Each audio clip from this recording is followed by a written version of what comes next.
Même chose, les contraintes socio-culturelles. On m'a invité le 8 mars un jour à la RTS. Les gens me voient beaucoup parler, ils se disent que je suis invitable. Et puis ils m'ont invité à la RTS et quand j'ai dit que c'était la colonisation et nos religions qui ont changé la mentalité de la femme, on ne m'a plus jamais invité. Asna l'a dit ce matin, Madame Gueye vient de le dire. Alors mesdames, puisons dans nos racines.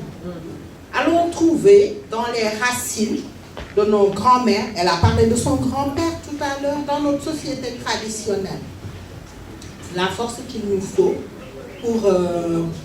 pour être ce que nous devons être. Parce qu'une étoile doit rester en lumière, elle ne doit pas s'éteindre. Madame Raki Wan a dit ce matin quelque chose d'important. Elle a dit que ses études, elle les a pris au sérieux parce qu'elle s'est mariée tôt. Et que son mari ne voulait pas être fautif de son échec à l'université. Donc, dans nos sociétés traditionnelles, elle est là, elle vient juste d'entrer comme une vraie présidente. Dans nos sociétés traditionnelles, il y a les racines pour qu'on reste tout ensemble. Nous allons accueillir alors sur ce présidium Madame Sek Khadija Toussa, qui est la cofondatrice d'une ferme piscicole et agricole à Bawan. Pisciculture, argent, on va voir le lien entre les deux. Ça m'intéresse. Wow.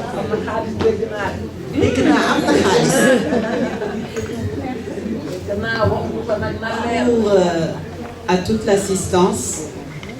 Bonjour Présidente. Déjà, vous me mettez la pression parce que passer après tous ces témoignages, ça ne va pas être facile. Ça ne va pas être facile du tout, mais puisqu'on me le demande, je vais essayer de le faire. Donc, ce qui m'a plu dans cette journée, qui me plaît plutôt dans cette journée qu'on est en train de passer ensemble, c'est qu'on bénéficie de témoignages de nos sœurs, de nos mamans, et ça me conforte dans ce que je suis en train de faire, parce que je me retrouve dans chaque histoire à un moment, une étape de ce qui a été dit. Moi, je suis née à Dakar, bonne citadine, jamais allée dans la périphérie. J'ai connu les parcelles assainies quand je me suis mariée. Donc, c'était vraiment un peu le petit confort autour de nous. Mais j'ai toujours eu cette fibre que je retrouve dans les témoignages du business. Je me rappelle souvent, mes parents me disaient, c'est pas possible, toi, on t'a échangé à la maternité parce que tu es toujours en train de faire du business. Toute petite, quand on me donnait 100 francs ou 50 francs, je courais à la boutique. Je pense qu'à l'époque, le pot de Gloria Nestlé sucré là, ça coûtait dans les 75, 100 francs, c'était pas cher. Et dès qu'on me donnait une pièce, je courais, j'allais acheter à la boutique, je revenais, je faisais du toffee, je faisais de petites boules et je les revendais dans la maison et je me retrouvais facilement avec le triple ou le quadruple du montant qu'on m'avait donné. Voilà. Et mon père me disait toujours, mais c'est pas possible, tu es tout le temps en train de chercher l'argent. Et ça m'a suivi. Mais on a eu une éducation où je me retrouve encore dans les témoignages. Nos parents ont toujours mis en avant nos études pour notre autonomie plus tard. Et on avait tellement ce sentiment qu'il fallait qu'on réussisse nos études pour pouvoir être quelqu'un, sinon on n'est rien, que quand j'ai eu mon bac et que je suis allée à l'université, j'ai fait 3 mois, je suis allée voir mon père, je lui ai dit, je ne peux pas rester à l'université. Il m'a dit, pourquoi? Je lui ai dit, mais parce qu'on ne travaille pas. Ce ne sont que des grèves. Moi, je veux travailler. Je veux étudier plutôt. Mais nos parents, malgré le confort dans lequel on était, je me retrouve dans le témoignage de Mme Koulibaly, ils n'ont jamais voulu nous mettre dans un certain standing. On est allé à l'école publique et quand on a eu nos diplômes, ils nous ont dit, vous allez à l'université comme tout le monde. Donc il n'était pas question de faire des études dans les écoles, les grandes écoles. Je me suis dit, non, je vais pas galérer à l'université. Et j'ai commencé à me renseigner. Et je voulais faire tourisme. Mais je me suis dit, ok, je veux faire tourisme, mon père ne veut pas m'inscrire, comment je fais? Et en me renseignant, on m'a dit qu'il y avait mais je voulais l'excellence. Et on m'a dit qu'il y a une très grande école de tourisme à Genève et au Maroc et en Tunisie. Ce sont les 3 écoles et elles sont référencées et sous tutelle de l'Organisation mondiale du tourisme. Ce sont les meilleures. J'ai dit ok, donc maintenant je vais faire un dossier. Le Maroc, c'est plus proche. Le papa ne veut pas me financer, donc il faut que je trouve un pays où, en cas de problème, je peux revenir. Voilà, il n'y a pas de mer ou à traverser. Donc je me suis dit, je vais essayer le Maroc. Je suis allée, ça je donne ce témoignage aux étudiants qui sont là, pour qu'ils sachent que quand vous avez envie, c'est bien, il faut avoir l'envie, mais il faut être aussi organisé dans sa démarche. Et je suis quand même allée d'abord à l'ambassade du Maroc, parce que j'entendais qu'il faut se renseigner, il faut prendre des informations, qu'il y avait beaucoup d'écoles qui n'étaient pas reconnues. Donc je suis allée à l'ambassade du Maroc, j'ai demandé à rencontrer le conseiller économique. Ils étaient étonnés de voir une étudiante qui demandait le conseil économique. Et je lui ai dit, oui, moi je vais étudier, je vais ceci, mais je ne veux pas tomber dans des écoles qui ne sont pas reconnues. Ils m'ont donné un document, un catalogue, j'ai sélectionné l'école dont on m'avait parlé, et j'ai fait mon dossier. J'ai déposé au bureau des bourses pour avoir ma bourse. Et au bout d'un moment, on m'a dit, il y a des problèmes entre le Maroc, il y a des problèmes, il n'y a pas de bourse.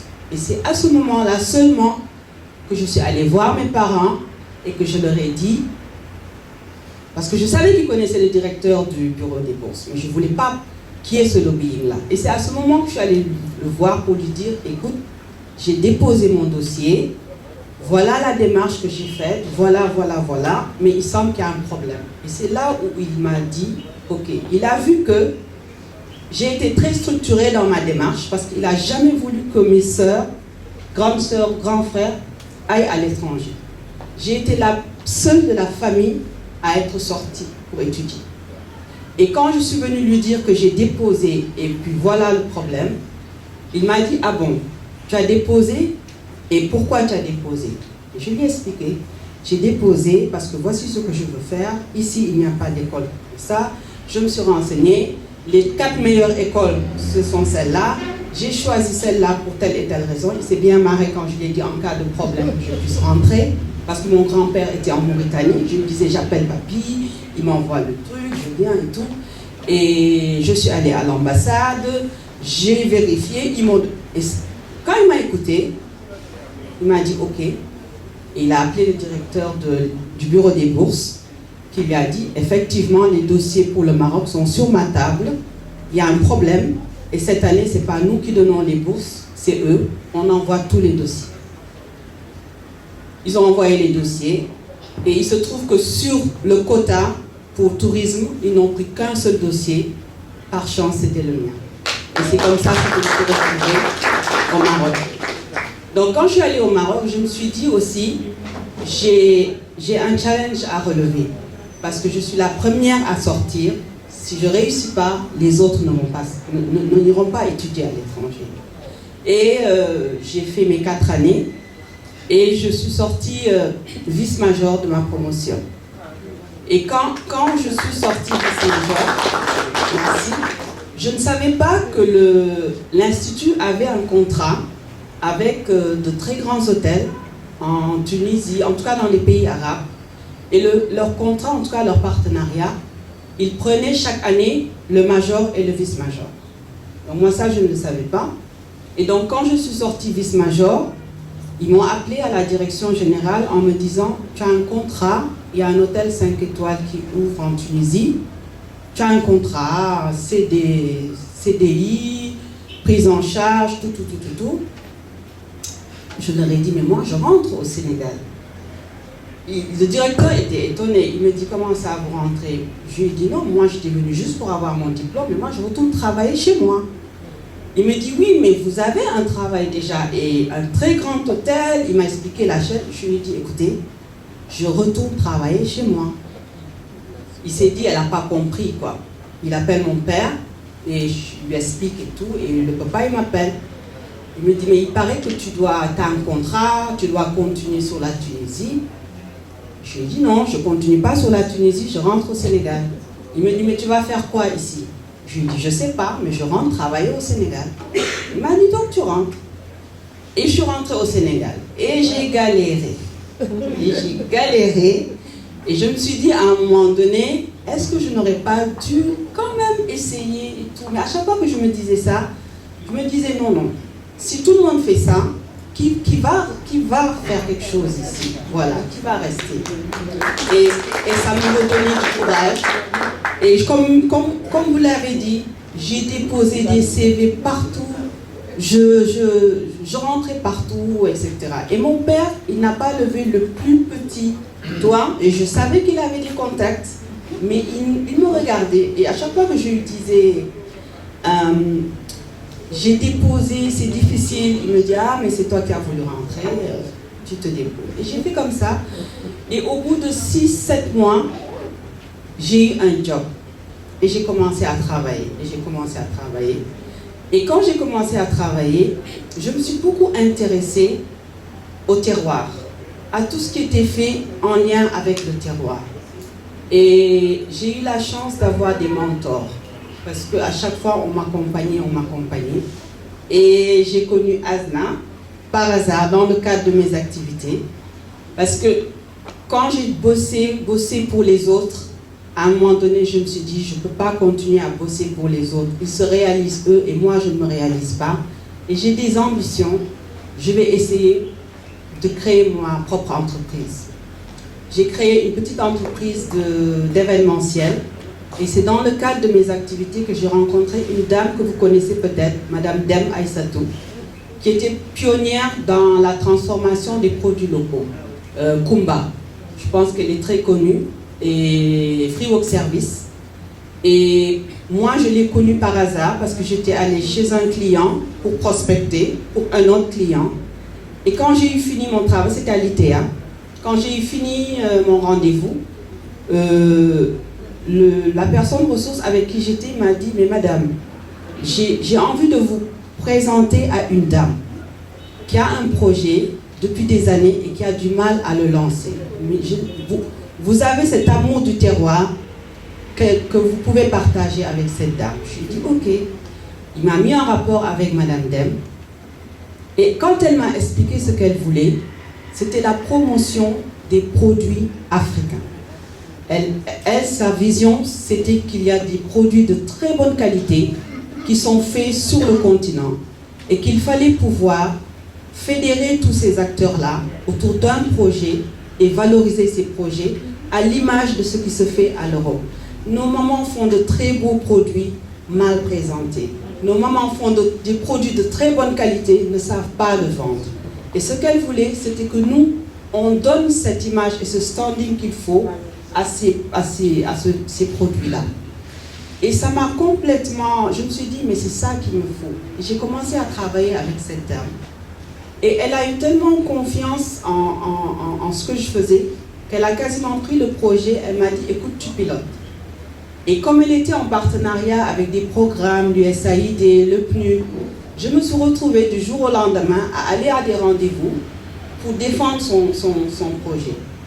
Et je pense que c'est ça aussi qui est important. Quand on voit que vous avez la passion de ce que vous faites, la personne qui est en face de vous a confiance. Parce que c'est la passion qui vous pousse. Les problèmes, il y en aura toujours, mais c'est la passion que vous avez qui vous donne le courage et qui vous aide à être résilient. Et c'est comme ça que je suis allée à des missions en Afrique du Sud, au Caire, pour vendre ce concept-là de Madame Dem. Et la première année, on a pu faire une exposition à la place de l'Indépendance. On a eu, je pense, 8 pays. On a eu 8 pays Et on a tellement bien vendu notre concept qu'on a pu, avec l'aide aussi des organismes qui aidaient cette dame, on a eu le représentant de l'ONUDI qui est venu nous faire l'ouverture officielle. À l'époque, c'était Madame Viviane Wade qui était au palais. Et comme on avait fait l'expo près de l'Union européenne, presque tout le bureau de l'Union européenne s'est retrouvé parce qu'on a fait un événement de qualité. On a mis les moyens. Je disais à cette dame, mets les moyens. Les Sénégalais connaissent la qualité. Les Sénégalais veulent la qualité. Mais on ne leur propose pas. Si vous le proposez, ils vont venir.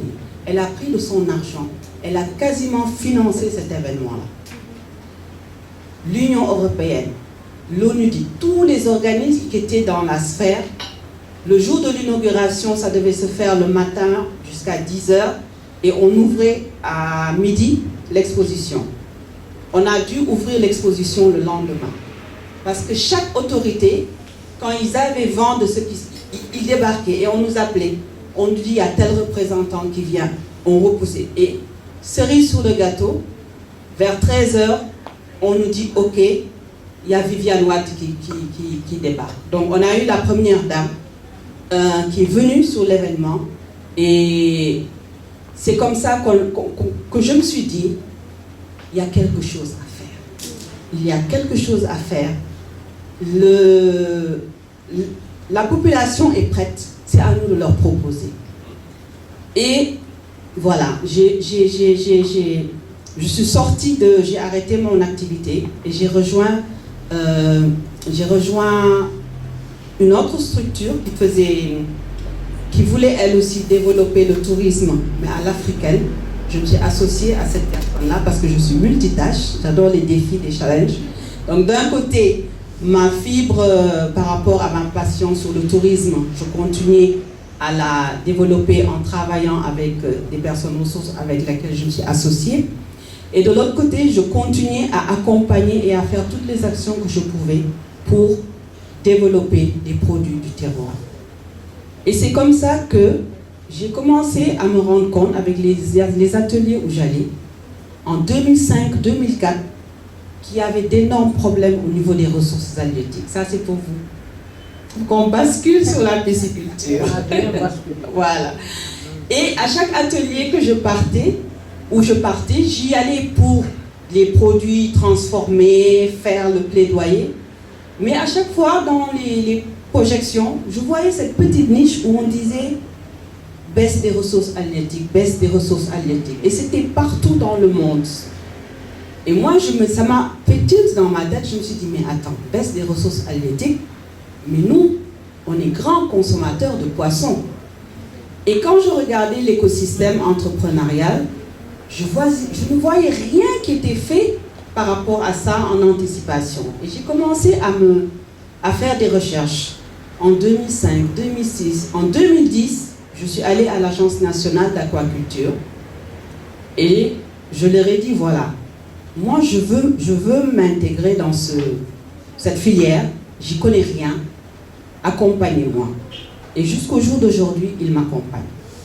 Ils ont été très disponibles et ils m'ont dit, quel diplôme tu as en aquaculture? Je leur ai dit 0 diplôme.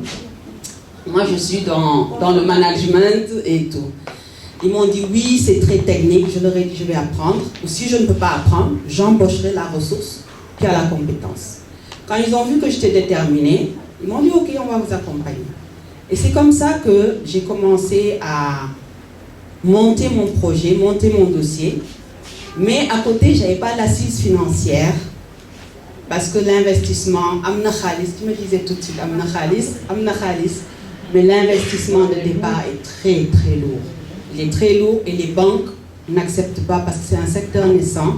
Ils ne prennent pas de risques sur cette filière-là. Donc, je faisais des jobs de consultance pour générer de l'argent que je pouvais mettre dans mon projet. Et j'ai commencé à économiser. Et c'est comme ça que j'ai entendu parler d'un concours de l'ADPME. Faites tous les concours que vous entendez. Allez sur les plateformes. Regardez les appels à candidature. Dès que vous êtes dans la tranche d'âge et que vous avez votre projet, postulez. ça ne vous coûte rien, ça vous forme même à force de postuler. Vous postulez, ça passe pas, vous vous êtes formé à postuler, vous le refaites ailleurs, vous allez vous améliorer. Et j'ai postulé pour ce concours de business plan. C'était la première édition. Il y avait 3000 dossiers. Sur les 3000 dossiers, je pense qu'ils en ont sorti 800 ou 700.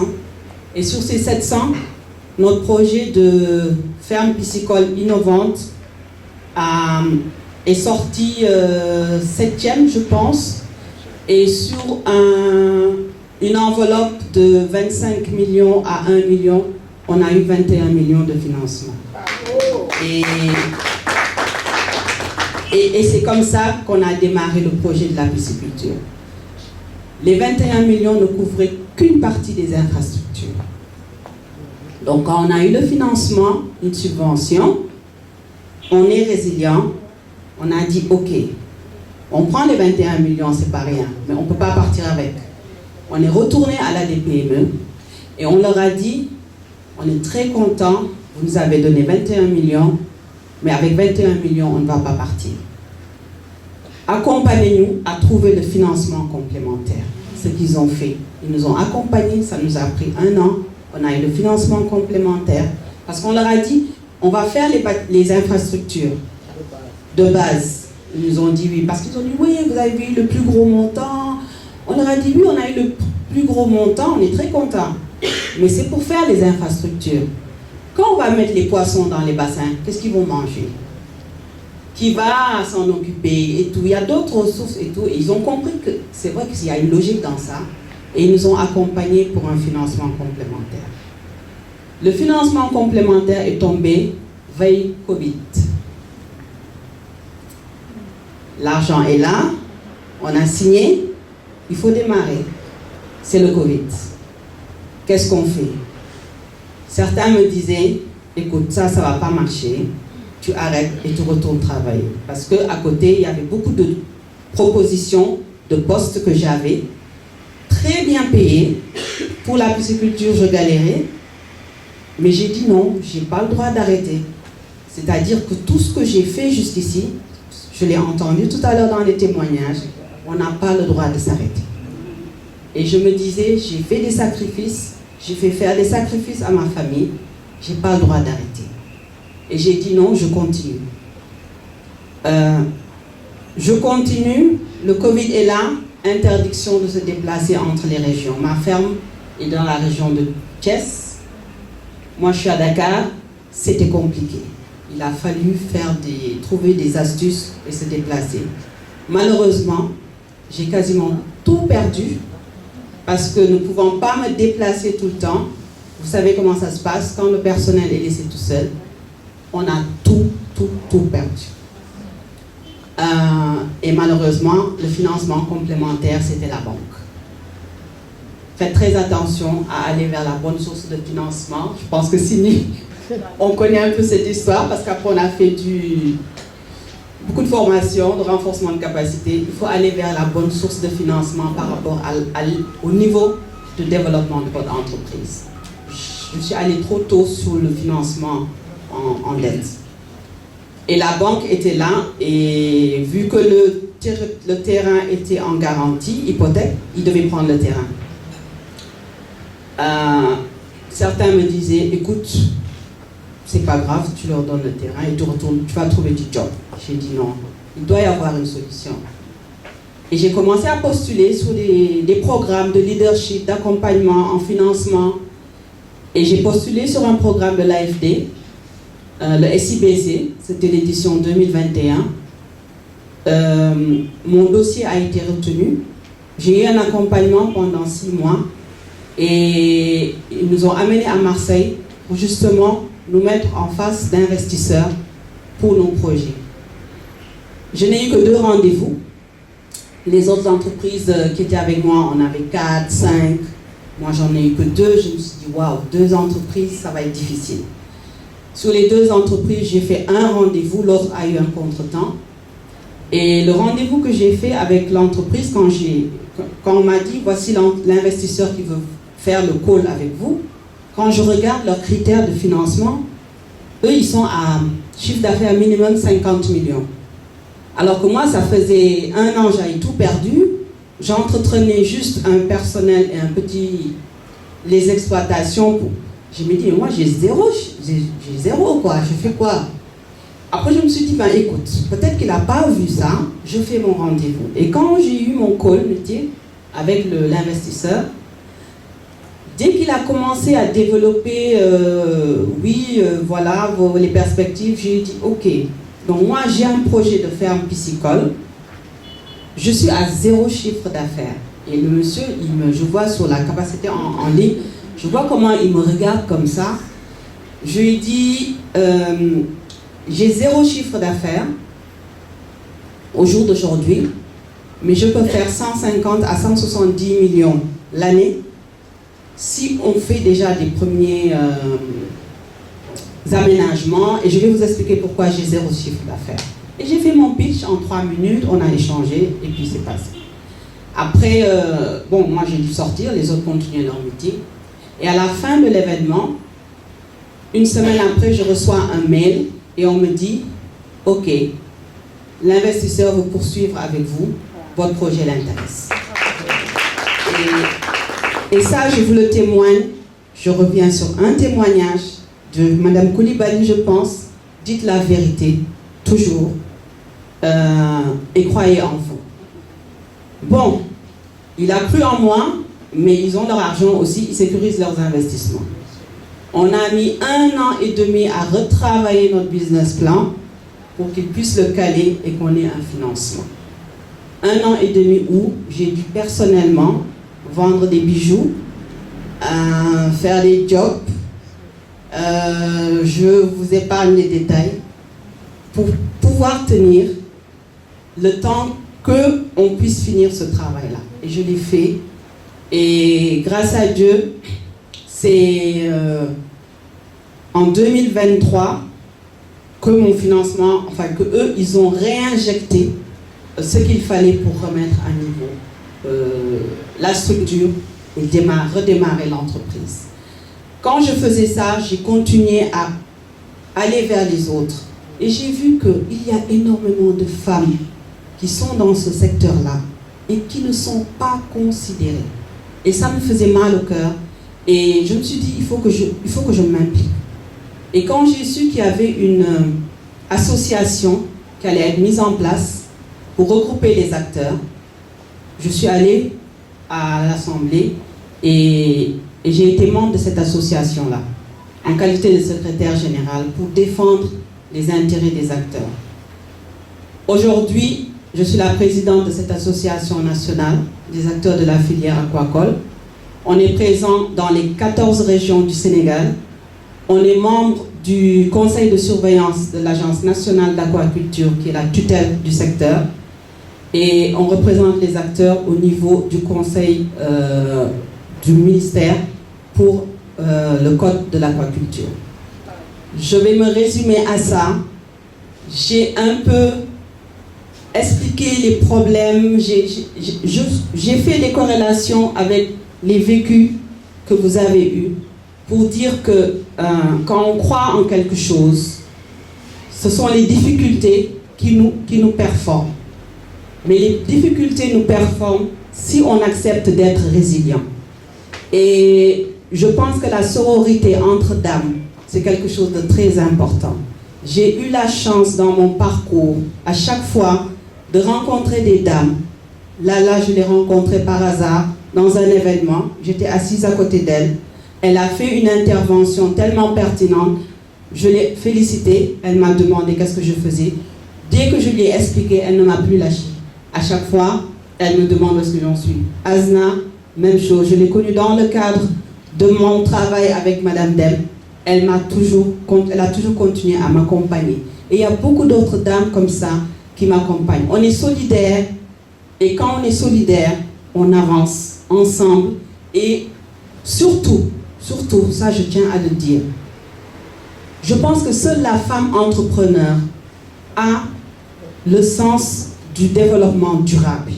C'est-à-dire que quand nous entreprenons, nous avons toujours dans notre tête l'impact que nous avons par rapport à notre environnement, l'impact que nous avons par rapport à tout l'écosystème, parce que nous sommes mères et nous savons que ce que nous faisons impacte sur nos enfants et nous en tenons compte. Et moi, je milite pour une pisciculture, une aquaculture responsable et durable pour un Sénégal périn, pour un Sénégal souverain et surtout pour des emplois dignes. C'est possible, on peut le faire et on va le faire.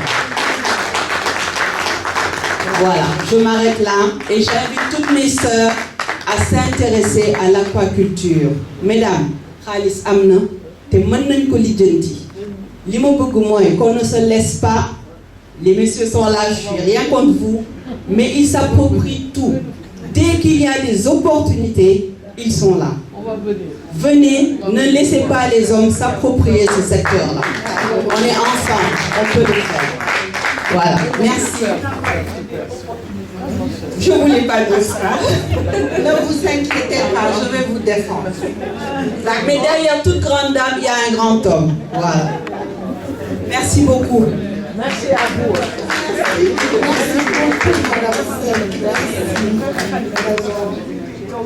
Merci pour ce témoignage que je vais moi qualifier d'original par rapport à ce qu'on a entendu jusqu'ici, parce qu'on a entendu quand même l'échec. N'est-ce pas? Mesdames, vous êtes encore avec moi, vous avez trop faim. J'attends que Aminata finisse sa conférence. Merci. Donc je disais que l'intérêt de son témoignage est qu'elle nous raconte l'échec. Jusqu'ici, les femmes n'ont pas parlé d'échec. C'est-à-dire Mariama, quand elle parle de la difficulté dans le cabinet pour payer les salaires, quand elle parle de la difficulté pour faire tous les emplois, elle n'appelle pas ça un échec. Hein? Elle dit, je suis allée travailler ailleurs, j'ai amené pour payer dans une autre entreprise. Là, on l'a entendu. Quand ses enfants disent, mais maman, tu as déjà travaillé, qu'est-ce que... Mais bon sang, calme-toi, assis-toi. Elle n'appelle pas ça un échec. Donc les femmes, quand elles déclarent l'échec, c'est que le niveau de difficulté est à son super maximum. Vous avez raison de vous applaudir. Elle a parlé de l'échec, et l'échec est très important pour nos jeunes. J'étais invitée par l'ambassade du Sénégal à Casablanca au mois de novembre pour parler de l'apport du digital dans l'entrepreneuriat féminin.